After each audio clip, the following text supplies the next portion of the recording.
Good morning everyone. आज हम आप लोगों को बताएंगे संख्या पद्धति का एक्सरसाइज प्रश्नावली 1A। तो हम आप लोगों को 5 क्वेश्चन बताएंगे, उसके बाद आप लोग सॉल्व करिएगा। जो ना समझ में आए पूछ सकते हैं हमसे। तो यहाँ पे देखते हैं पहला क्वेश्चन, 1 से 20 तक अभाज्य धन पूर्णांक लीजिए। तो 1 से 20 तक अभाज्य धन पूर्णांक क्या होते हैं? पहले 2 अभाज्य धन पूर्णांक पूछा है। 2 हम क्यों लिखे? 2 एक सम अभाज्य धन पूर्णांक, सम अभाज्य। और उसके बाद 3, फिर 7, कहाँ तक पूछा है? 20 तक। 9 नहीं होगा, फिर 10 नहीं होगा, फिर 2, 3, 7, कहाँ तक पूछा है? 10 तक पूछा गया, 20 तक नहीं पूछा गया। बस इतना हो गया हमारा। और सेकंड है 2a+1 का क्रमानुयायी बताइए। क्रमानुयायी मतलब दूसरा देखते हैं। 2a+1 का क्रमानुयायी, क्रमानुयायी अर्थात क्रम से हम a का मान रखते जाए और उसका सोल्यूशन मिलता जाएगा। हम a बराबर 1, 2, 3 अब टू डॉट रखेंगे तो देखते हैं इसका मान क्या आता है।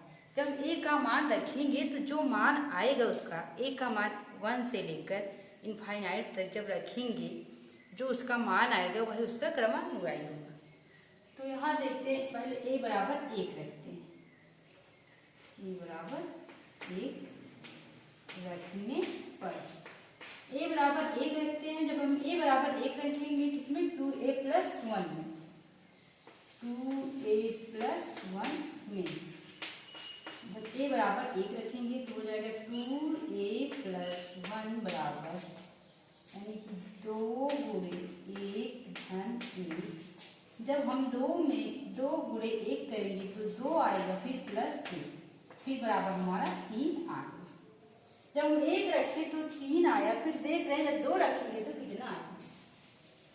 जब हम रखेंगे a बराबर 2, 2a+1 बराबर 2 गुणे 2 धन 1 बराबर 2 दूनी 4 धन 1 बराबर 5। जब हम a का मान 1 रखते हैं तो 3 आता है इसका क्रमानुयायी, और जब 2 रखते हैं तो 5 आता है। तो आप लोग ऐसे रख के क्रम से चेक कर लीजिएगा, 1, 2, 3, 4 सब कुछ अप टू डॉट जहां तक निकाल पाए। उसके बाद देखते हैं तीसरा क्वेश्चन, 2/3 यानी कि 2/3 का योगात्मक प्रतिलोम लिखिए। तो हम सबसे पहले आप लोगों को बताते हैं कि योगात्मक प्रतिलोम होता क्या है। 2/3 का योगात्मक प्रतिलोम लिखना है। हम 2/3 में क्या ऐड कर दें, यानी कि क्या जोड़ दें कि उसका मान 0 हो जाए। अगर हम 2/3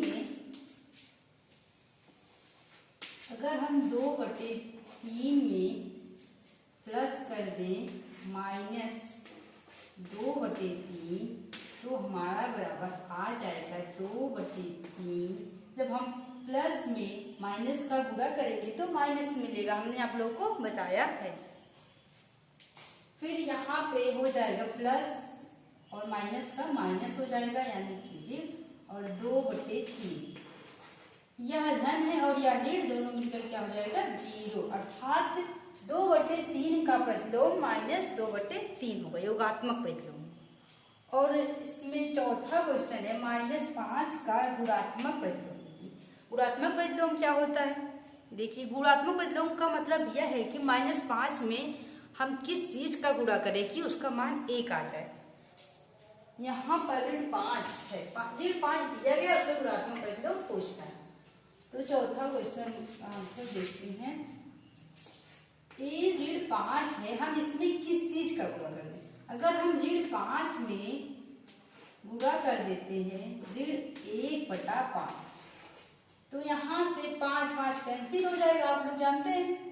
और उसके बाद जब माइनस और माइनस का गुणा होगा तो प्लस आएगा। तो यहाँ बराबर 1 आ गया, अर्थात जो -5 का गुणात्मक प्रतिलोम है वह होगा -1/5। और फिर 5वां क्वेश्चन देखते हैं, P प्लस क्यू और P माइनस क्यू का योगात्मक प्रतिलोम लिखिए। हमने अभी आप लोगों को योगात्मक प्रतिलोम बताया, देखिए 2/3 का। तो इसी प्रकार P प्लस क्यू और P माइनस क्यू का भी योगात्मक प्रतिलोम लिख लेंगे। 5वां का सॉल्व देखते हैं, पूछ रहा है P प्लस क्यू और इसका P माइनस क्यू का योगात्मक। तो P प्लस क्यू का योगात्मक प्रतिलोम क्या होगा? जब वही होगा जिसको हम P प्लस क्यू में जोड़ दें तो उसका मान 0 हो जाएगा। तो देखिए, अगर हम P प्लस क्यू में कर देते हैं माइनस P प्लस क्यू, फिर यहाँ आ जाएगा P प्लस क्यू, माइनस का गुणा प्लस में करेंगे तो माइनस P फिर माइनस क्यू, एक क्यू इससे और एक क्यू इससे, P इससे कैंसिल हो गया, इसका मान 0 आ गया। इसका मतलब P प्लस क्यू का जो योगात्मक प्रतिलोम होगा वह माइनस P प्लस क्यू होगा। और फिर देखते हैं P माइनस क्यू का योगात्मक, P minus Q. P minus Q में हम क्या ऐड कर दें कि इसका मान 0 हो जाए? अगर हम यहाँ लिख देते हैं माइनस P और प्लस क्यू, तो P से कैंसिल और Q से कैंसिल, अर्थात इसका मान 0 आ गया। तो हमने आप लोग इतना बता दिया है, इसके बाद आप लोग सॉल्व करिएगा, जो ना समझ में आए पूछ सकते हैं। बस आज के लिए इतना ही। Thank you.